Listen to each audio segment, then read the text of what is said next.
नमस्ते इयत्ता नववी. आपण संच हा हे प्रकरण पाहत आहोत बाळांनो. सराव संच आपण कितीला आलेलो आहोत? सराव संच 1.3 ला आलेलो आहोत. याच्या पूर्वी सराव संच 1.1, 1.2 वेण आकृत्या हे सर्व आपण घेतलेलं आहे. उपसंच म्हणजे काय हे पण शिकलेलो आहोत. हे याच्या पूर्वीची व्हिडिओ तुम्ही नक्की पहा बाळांनो.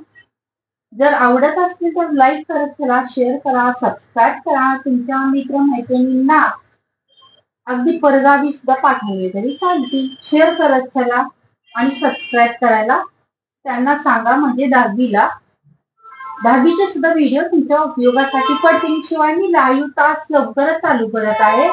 तुमच्या बरोबर म्हणजे तुमच्या समोर येऊन मी शिकवीन आणि जे काय अवघड वाटलं असेल त्यावेळेला नाही कळालं असेल तुम्ही नंतर व्हिडिओ मध्ये पाहून ते डबल प्रॅक्टिस करू शकता.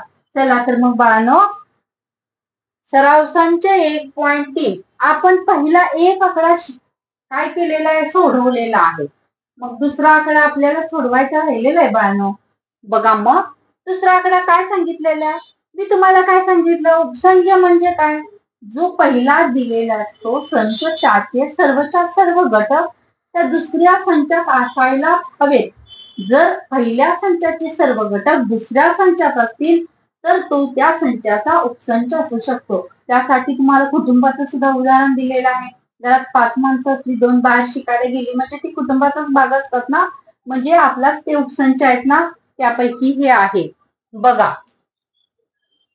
ए चे सर्वच्या सर्व घटक पहिल्यांदा सोडवताना दुसरा आकडा लिहायचं, कारण इथं उत्तर सोडवतोय बाळांनो. ए चे घटक लिहून घ्यायचे. ए चे घटक काय दिलेले आहेत आपल्याला? ए, बी, सी, डी आणि ई. हे सर्व घटक लिहिणं गरजेचं आहे. घटक लिहिणं गरजेचं आहे, त्याशिवाय सोडवता येणार नाही. मग बघा, त्यानंतर डी. डी संच दिलाय तर डी चे सगळे घटक लिहायचे. डी कुठं आहे? डी इथं आहे. ए आणि ई. ए आणि ई. बघा आता त्यांनी सांगितले, याचा अर्थ असा होतो ए चे सर्वच्या सर्व घटक डी मध्ये आहेत. असं होईल का? असं होईल का? नाही होणार. कारण का? कोणता संच मोठा आहे? ए संच आहे. परंतु त्यांनी सांगितले ए संचातील सर्व घटक डी. हे उलट दिलं असतं. हे उलट दिलं असतं. कसं दिलं असतं? तर डी डी डी उपसंच ए हे शक्य आहे. कारण ह्या डीतले सर्वच्या सर्व घटक कशामध्ये आहेत? ए मध्ये आहेत बाळांनो. परंतु एतले सर्वच्या सर्व घटक डी मध्ये आहेत का? नाहीत. म्हणून कारण तुम्ही लगेच काय करता? हा, आहेत आहेत, इथं ए पण आहे, इथं ई पण आहे म्हणजे आहेत. तसं नाही. काय विचारलंय हे फार महत्वाचं ठरतं बाळांनो. इथं विचारले ए हा डी चा उपसंच आहे का? याचा अर्थ असा होतो ए तील सर्वच्या सर्व घटक डी मध्ये आहेत का? हे सर्व घटक कुठं हवे होते? डी मध्ये आहेत का? नाहीत. त्यांनी द्यायला कसा पाहिजे होता संच? डी उपसंच ए दिला असता तर हे सत्य होतं. सत्य आहे का? नाही. म्हणून लिहायचं ए उपसंच डी काय आहे? नाही. हे विधान असत्य. चला मग आता दुसरं काय विचारलंय बघू. इथलं इथं बघत चलू. दुसरं काय विचारलेलं आहे बघा. सॉरी, तिसरं डी उपसंच बी. हे उत्तर सोडवतोय ना आपण.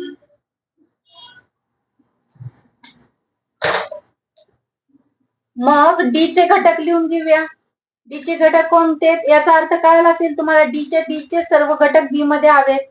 डी कुठे गेला? डी कुठे गेला? ए आणि ई. बरोबर. बी बघा, बी कुठं आहे? बी कुठं आहे घटक? सी आहे, डी आहे, ई आहे आणि एफ आहे. मग डी चे सर्वच्या सर्व घटक बी मध्ये आहेत का? ए इथं नाही, फक्त कोण आहे? ई आहे. ए आहे का? नाही. हा एक घटक इथं काय झालेला आहे? मिस झालेला आहे. घटक नाही तो. घटक नाही याचा अर्थ काय होतो? तर डी उपसंच बी होत नाही. म्हणून काय येणार आहे? हे विधान असत्य. हे विधान असत्य ठरतं बाळांनो. हे कारण द्यायलाच लागतं. कोणतं विधान सत्य आहे, कोणतं असत्य आहे, याचं कारण दिल्याशिवाय ते आपल्याला मार्क्स 2 मार्क्स आपल्याला याच्यातून भेटणार आहे. नुसतं विधान सत्य आहे, असत्य आहे असं म्हणून मार्क्स देतील का? ते कधीही देणार नाही. चला मग चौथा हा आकडा काय येणार? डी उपसंच ए.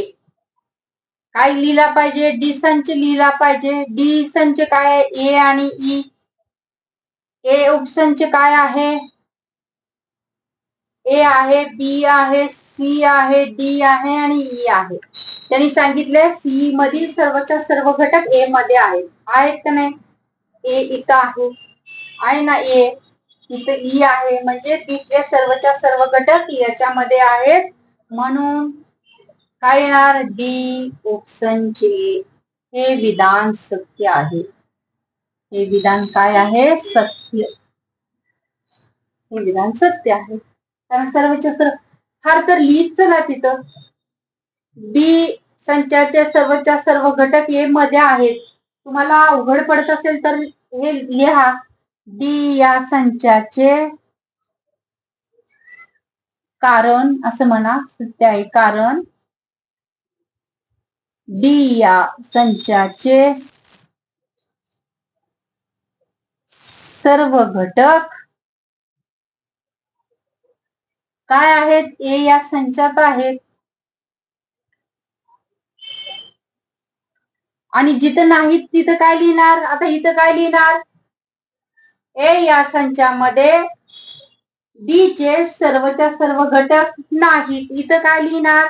डी या संचामध्ये बी चे सर्वच्या सर्व घटक नाहीत. लक्षात आले ना? ते तुम्ही दोन्ही कव्हर करायचं, घटक नाहीत म्हणून. चला मग पुढचा कितवा आता? पाचवा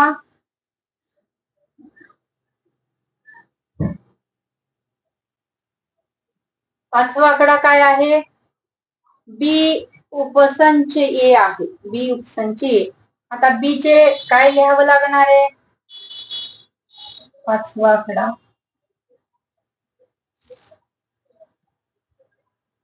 बी चे घटक लिहावे लागणार आहेत. बी चे घटक बघा कोणकोणते आहेत? बी चे घटक सी आहे, डी आहे, ई आहे, एफ आहे. त्यानंतर ए संचाचे घटक ए आहे, बी आहे, सी आहे, डी आहे आणि ई आहे. हे सगळ्याच्या सगळे याच्यामध्ये आहेत का बाळांनो? बघूया. हा सी इथं आहे. त्यानंतर डी इथं आहे. ई इथं ईच आहे ना? आहे, ई आहे. म्हणजे सी डी ई आहे.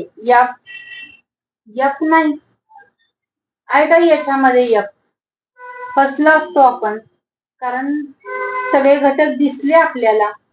सी दिसला, डी दिसला, ई दिसला, पण एफ इथं कुठं आहे? एफ नाही. म्हणून काय येत नाही? बी उपसंच ए हे विधान नाही. उपसंच हे नाही. हे विधान असत्य.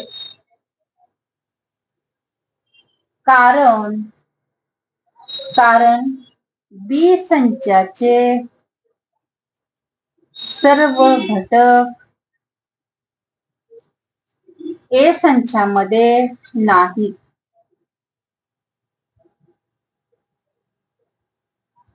जाईल ना आता? सोपं तुम्हाला लिहायला लक्षात आलं ना कसं लिहायचं ते? पहिलं आपलं 2 राऊंड गेलेलं आहे. ऍडजस्ट करा बाळांनो. लक्षात आला असेल तुमच्या आता. चला मग 6वा एकच आकडा राहिलेला आहे. 6वा आकडा काय आहे?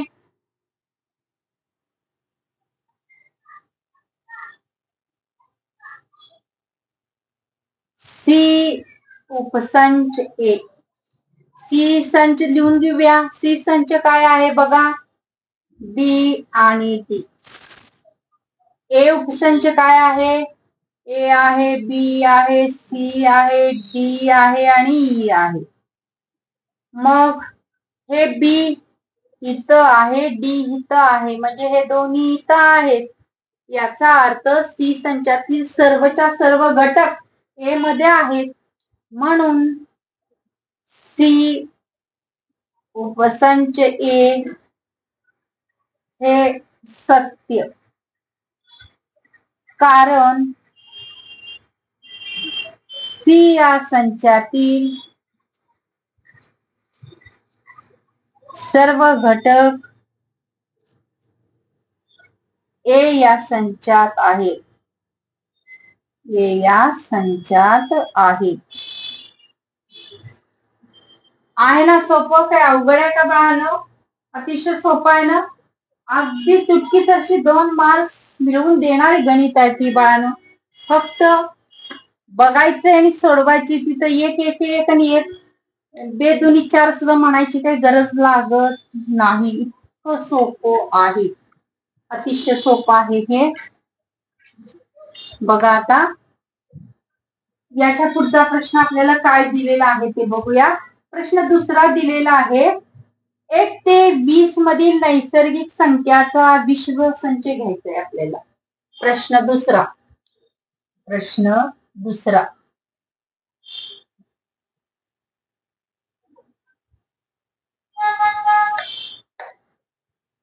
1 ते 20 मधील 1 ते 20 मधील नैसर्गिक संख्यांचा विश्व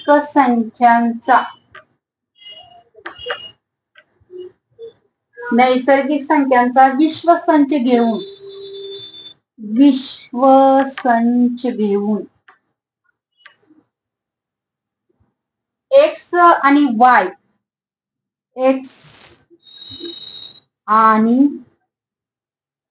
वाय वेन आकृतीने दाखवा.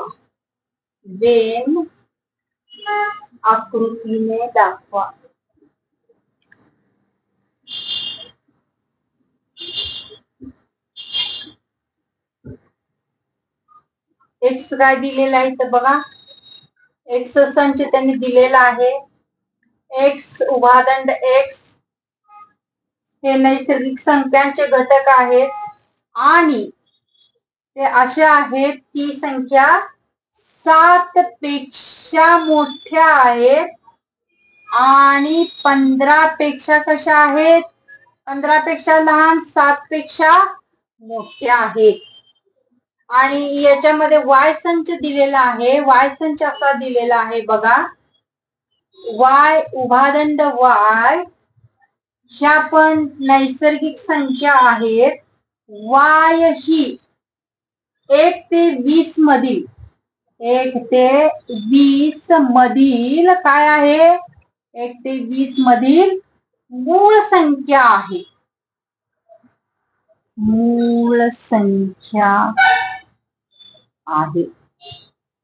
असं सांगितलेलं आहे त्यांनी.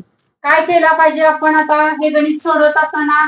पहिल्यांदा विश्व संच तयार करून घेतला पाहिजे बाळांनो. एक्स तयार करून घेतला पाहिजे, वाय तयार करून घेतला पाहिजे आणि नंतर काय सांगितलंय त्यांनी? विश्व संच घेऊन एक्स आणि वाय हे काय करायचे आहेत? वेन आकृतीने दाखवायचे आहेत आपल्याला. मग उत्तराला सुरुवात करूया. यू संच, यू माहित आहे ना विश्व संच, यू या अक्षराने दाखवतात. काय सांगितलं? 1 ते 20. 1 ते 20. 1 2 3 4 5 6 7 8 9 10 11 12 13 14 15 16 17 18 19 आणि 20, कारण ते काय सांगितले 1 ते 20. दुसरा एक्स काय सांगितलेला इथं 7 पेक्षा मोठ्या, 7 पेक्षा मोठ्या म्हणजे किती 8, 9, 10, 11, 12, 13 आणि 14 आणि किती पेक्षा लहान 15 पेक्षा लहान. हा एक्स संच तयार झाला का नाही आपला. आता वाय संच काय सांगितलेला आहे बघा. वाय संच सांगितलंय वाय ही 1 ते 20 मधील मूळ संख्या. 1 ते 20 मधील मूळ संख्या मला सांगा कोणकोणत्या आहेत. 1 ते 20 मधील मूळ संख्या कोणकोणत्या आहेत ते तुम्ही मला सांगायचं आहे.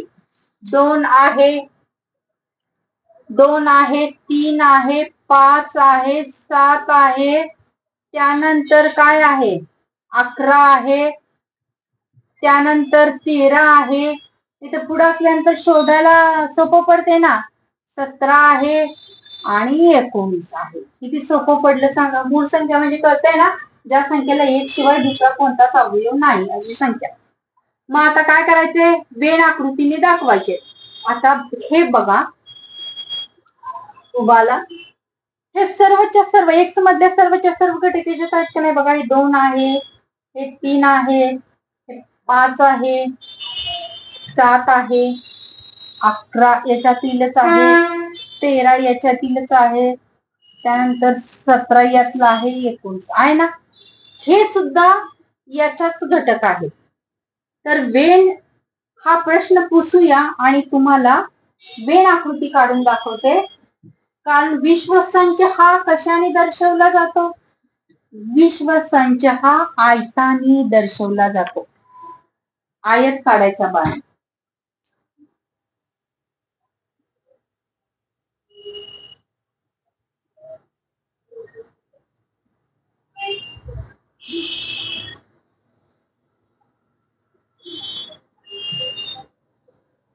हा आयत म्हणजे काय झाला विश्वसंच झाला.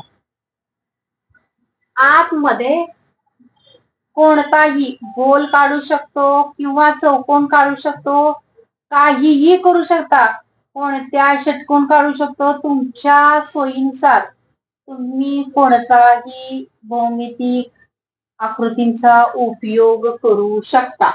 इथं कसला संच आहे हा यू. इथं काय येणार आहे एक्स. इथं काय येणार आहे वाय.